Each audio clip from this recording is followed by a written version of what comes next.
One more loss which could have been a win. You call yourselves professional. I have never ever seen a worse group of 25 players. Well, come on, nobody's perfect. I want you here in uniform at 9 tomorrow. We're going back to work on fundamentals. But I thought the game started at 1. It does start at 1, and you're a jackass. George, that was completely uncalled for.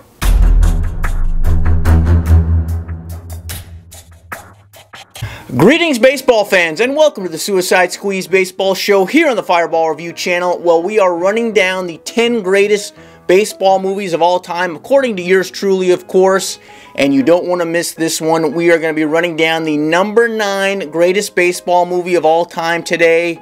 It's going to be mystical, it's going to be enchanting, it's going to be magical, and dare I say, it's going to be even heavenly. So let's go! 9! Picture it, baseball fans. The year is 1994. Friends has debuted on NBC. Former football player O.J. Simpson has been accused of killing 2 people. And sadly enough, for the first time since 1904, the World Series is canceled. But oddly enough, the Angels still managed to win the pennant that year due to the magic of Hollywood. And of course, this guy right here, Matthew McConaughey. This guy right here, who is Batman's assistant in The Dark Knight Rises. And of course, this guy right here, who looks, oddly enough, a little bit like Gabe Kapler's twin brother. I'm speaking, of course, of Angels in the Outfield. It is the 9th greatest baseball movie of all time. Now, full disclosure, folks, I actually reviewed Angels in the Outfield 3-4 years ago when I attempted to complete this list back at that time period. I did not complete my mission, unfortunately, but I did do that review, and I go into a little bit more of the plot points of the film. I will put the link to that video down in the description if you want to watch it. I will just basically briefly go over the plot. A boy by the name of Roger is living in foster care. He's an Angels fan. His dad comes to visit him. He's sort of a deadbeat dad. He drives a motorcycle. He has a leather-bound jacket on. He doesn't look like a very nice guy, but he basically tells his kid when the Angels win the pennant, the Angels are an extremely bad team in this film, kind of like present day time, unfortunately. But he says when the Angels win the pennant, they will become a family again. So Roger prays to the baseball gods above for the Angels to win the pennant. And they begin to win, and Roger can see Angels, ladies and gentlemen. And as far as I know, he's not on any drugs when this is taking place. This is a legitimate thing. You on drugs?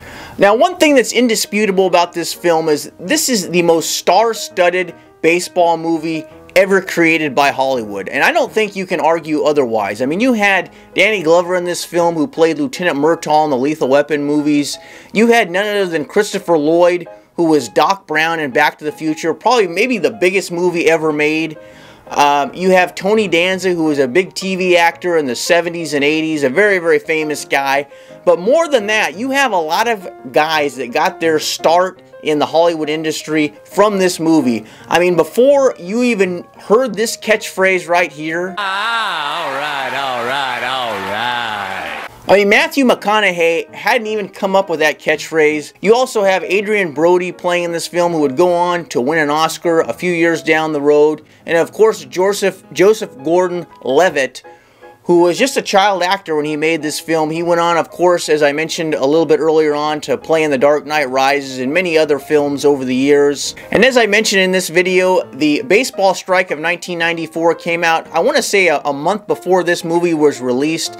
And this was a very odd time for baseball movies. Between the summer of 1993 and the summer of 1994, every single baseball movie that came out had to have some kid doing some miraculous thing on the baseball field. You had, in 93, Henry Rowan Gardner, who breaks his arm and pitches for the Cubs. In 94, you have Billy Haywood managing the Minnesota Twins. And then, of course, Roger in this film, minus any hallucinogenics, as far as I know, is able to see Angels and is able to report to George Knox about the goings-ons of his team. It was just a miraculous time. I don't know what the hell was going on. I don't know why a kid had to be featured in every single movie during that 1 year span.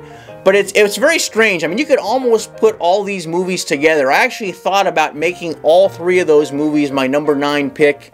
They're all good movies, they're all entertaining, they're a little silly, but this was always personally my favorite from that time period. I think it really it really pulls at the heartstrings, I guess you might say.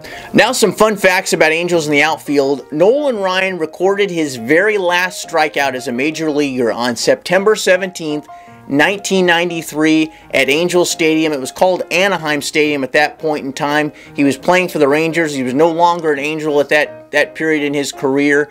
And a very young, impressionable young man was sitting in the uppermost part of the left field upper deck at Anaheim Stadium that evening. And you might be asking yourself, why in the hell are you telling this story?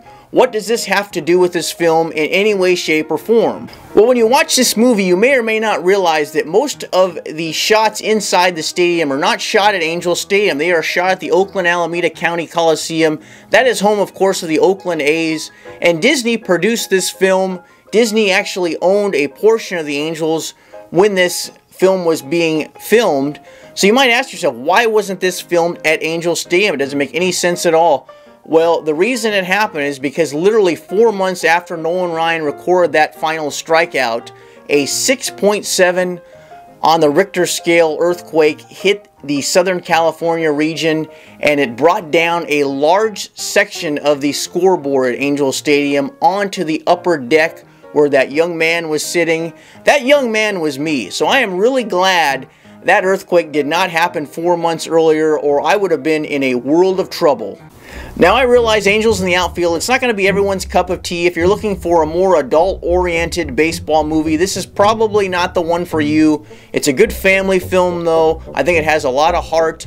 I am giving it 8.5 Filet-O-Fishes out of 5. But now I want to hear from you folks. Have you seen Angels in the Outfield? Do you like the movie? Do you hate the movie? Do you think the movie is too juvenile and hokey? And would you like to see a major league pitcher before taking the mound do this?